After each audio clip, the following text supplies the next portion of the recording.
Saygıdeğer izleyicilerimiz, bildiğiniz üzere geçen yıl koronavirüs nedeniyle pek çok vatandaşımız Türkiye'ye gidememişti. Bu yıl ise ciddi anlamda yoğunluk yaşanıyor. Özellikle Sıla yoluyla, karayoluyla Türkiye'ye gidenlerin sayısında çok ciddi bir artış var. 2019 yılına göre %70 oranında bir artış durumu söz konusu. Hınca hınç vatandaşlarımız Almanya başta olmak üzere Fransa, Hollanda, Belçika, İsveç, İsviçre, Danimarka gibi ülkelerden Türkiye'ye, İngiltere gibi ülkelerden Türkiye'ye akın akın gidiyorlar değerli izleyicilerimiz. Son 1,5 ay içerisinde 1.100.000 vatandaşımızın Kapıkule'den Türkiye'ye giriş yaptığı yönünde bir açıklama geldi. Evet, bunun yanı sıra değerli izleyicilerimiz İzmir başta olmak üzere Ege bölgesindeki diğer kentlerde de ciddi anlamda gurbetçi yoğunluğu, vatandaşlarımızın yoğunluğu yaşanıyor. Tabii Türkiye'nin pek çok noktasına akın eden gurbetçi vatandaşlarımız pek çok noktada da esnaflar için, Türkiye'deki esnaflar için de umut kapısı oldu. Her yıl tatilleri için Türkiye'ye gelen gurbetçiler yaptıkları harcamalarla büyük bir ekonomi oluşturuyor. TÜİK verilerine göre yurt dışında yaşayan Türkler tatilden gayrimenkul alımına, ev eşyasından kıyafete kadar yaptıkları alışverişlerle ülkemize milyarlarca euroluk döviz kazandırıyor. Başta İzmir'in tarihi Kemeraltı Çarşısı olmak üzere İzmir ve tüm Ege kentlerinde binlerce esnaf gurbetçi vatandaşlarımızla adeta bayram yaşadı. Sünnet ve düğün yapan çiftlerin alışverişleriyle Kemeraltı esnafının yüzü güldü deniliyor. İzmir Tarihi Kemeraltı Esnaf Derneği Başkanı Semih Girgin, bayramın bitmesiyle birlikte gurbetçilerin de alışverişe yeniden başladığını ifade etti. Başkan Girgin, bayram öncesi düğün hareketliliği başlamıştı. Şimdi gurbetçilerimiz sayesinde Kemeraltı'da yeniden hareketlilik başladı diyor. Bunun yanı sıra tatil için İzmir, Muğla, Aydın'ı seçen gurbetçilerin yanı sıra Uşak, Balıkesir, Manisa'ya da aile ve akraba ziyareti için on binlerce kişinin Türkiye'nin pek çok noktasına akın ettiği belirtiliyor. Gurbetçiler Kapıkule, Hamzabeyli, İpsala ve Dereköy sınır kapılarından otomobilleriyle ülkemize giriş yaptı. Yunanistan üzerinden gelenler İpsala, Bulgaristan rotasından gelenler ise Kapıkule, Hamzabeyli ve Dereköy sınır kapılarından geçti. Avrupa'da yaşayan Türkler Baba Ocağı'na geliş yolunda en çok Kapıkule'yi tercih etti deniliyor haberde. Şimdi değerli izleyicilerimiz, tabi Ege sadece değil, Türkiye'nin hemen hemen her noktasına milyonlarca vatandaşımız tatil amacıyla, ailesini, akrabalarını ziyaret amacıyla, topraklarını görmek için, toprağının havasını almak için akın ediyor. Tabii ki çok çok önemli. Allah herkesi sevdiklerine kavuştursun diyoruz. Değerli izleyicilerimiz, beni etkileyen bir haberi sizlerle paylaşacağım. Bir gurbetçimizle yapılan röportajı aktaracağım. Kapıkule'de Anadolu Ajansı'nın yapmış olduğu bir röportaj. Türkiye'ye giriş yapan bir vatandaşımıza duygularını soruyor ve şunu söylüyor. Gönül ister miydi gurbetçi olmayı? Gözyaşıyla geliyoruz, gözyaşıyla gidiyoruz diyor. Evet, çok aslında anlamlı ve bir o kadar da acı bir söz. Bakın, gönül ister miydi gurbetçi olmayı? Gözyaşıyla geliyoruz. Evet, Türkiye'ye girişte ben de bizzat gördüm. Binlerce kilometre uzaklıkta Türkiye'ye girmenin, vatana gelmenin sevincini yaşayan bu insanlarımız dönünce de gözyaşı döküyorlar. O Kapıkule'de manzaraları hani defalarca görmüş biri olarak Allah hiç kimseyi sevdiklerinden, vatanından ayrı koymasın. Ekmek parası için 1961 yılında Türkiye'den giden büyüklerimiz, hepsinin bir amacı vardı. Aslında hepsinin amacı şuydu. Bir ev parası biriktirmek ya da bir traktör parası biriktirmek ya da bir tarla alabilmek, geçim derdine gitti hepsi. Ancak hayat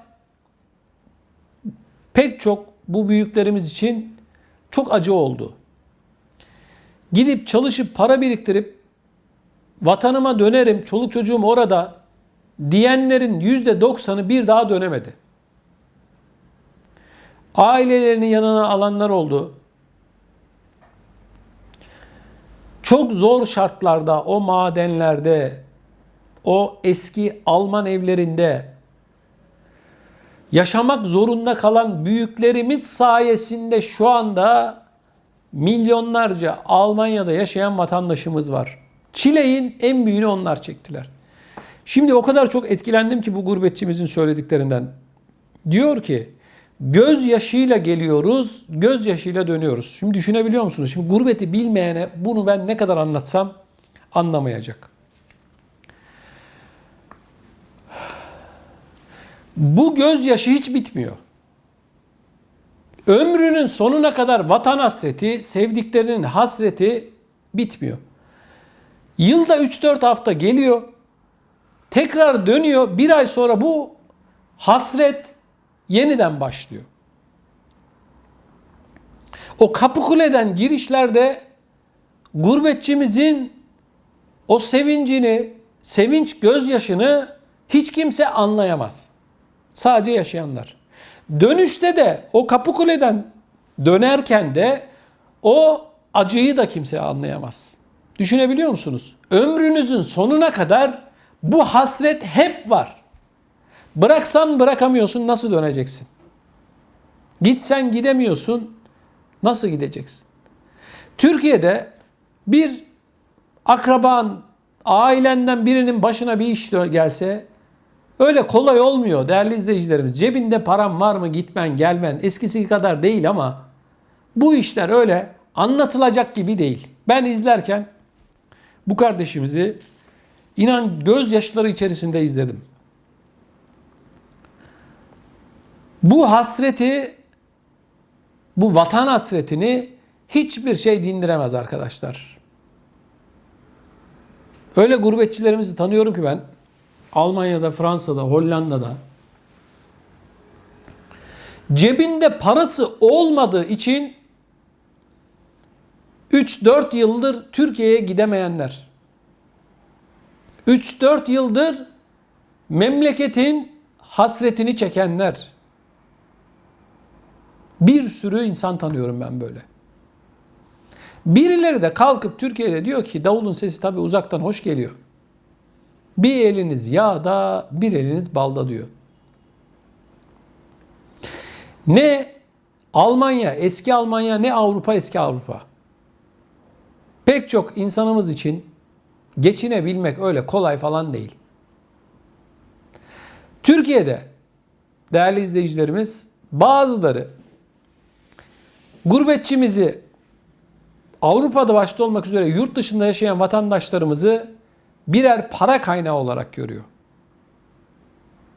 Parayı ağaçtan, havadan topladığını falan sanıyor. Bu insanların çoğu kredi çekerek geliyorlar biliyor musunuz? Evet.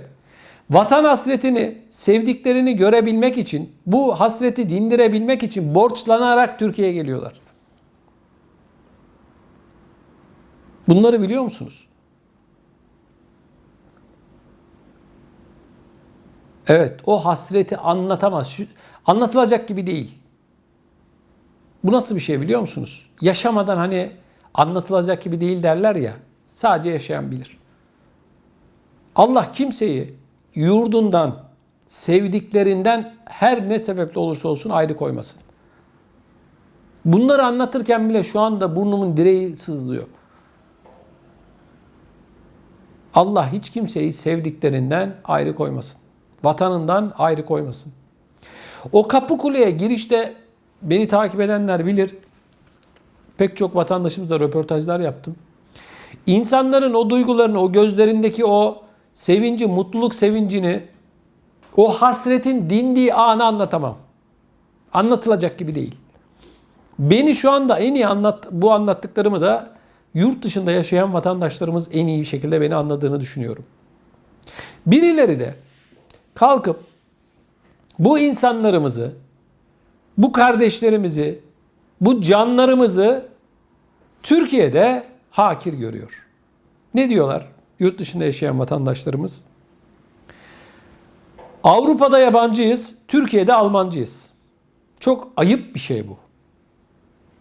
Bu insanları böyle yabancı görmek, Almancı demek, hani Almancı denmesinde sorun yok ama o insanları bizden değilmiş gibi görmek çok ayıp bir şey. Benim şu anda size bunu anlatabilmem mümkün değil. Mümkün değil. Sadece çok izlerken beni etkilediği için bunu sizinle paylaşmak istedim. Ne diyor? Gözyaşıyla geliyoruz, gözyaşıyla gidiyoruz. Gönül ister miydi gurbetçi olmayı diyor bak.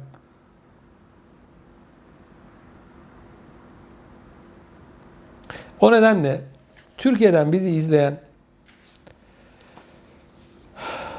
tüm vatandaşlarımızın her ne kadar anlamasa da biraz empati yapmasında fayda görüyorum. Anlamaya çalışsın en azından bu insanlarımızı. Türkiye için canlarını verirler bu insanlar, biliyor musunuz? Senden daha çok verirler. Senden önce kendilerini bu ülke için, Türkiye için siper ederler.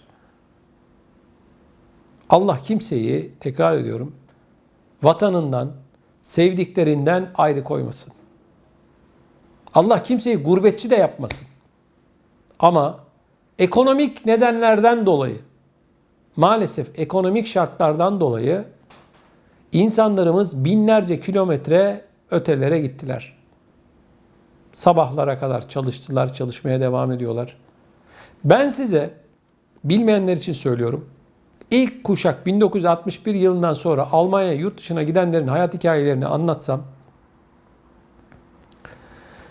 3 gün uyuyamazsınız. Ne zor şartlarda çalıştıklarını, ne zor şartlarda para biriktirip Türkiye'ye gönderdiklerini anlatsam inanamazsınız. Hepsi bir traktör parası biriktirmek için gittiler ama bir daha da geriye dönmediler. Aramızdan ayrılanlara Allah'tan rahmet diliyorum. Hayatta olanlara da sağlıklı, mutlu bir ömür diliyorum.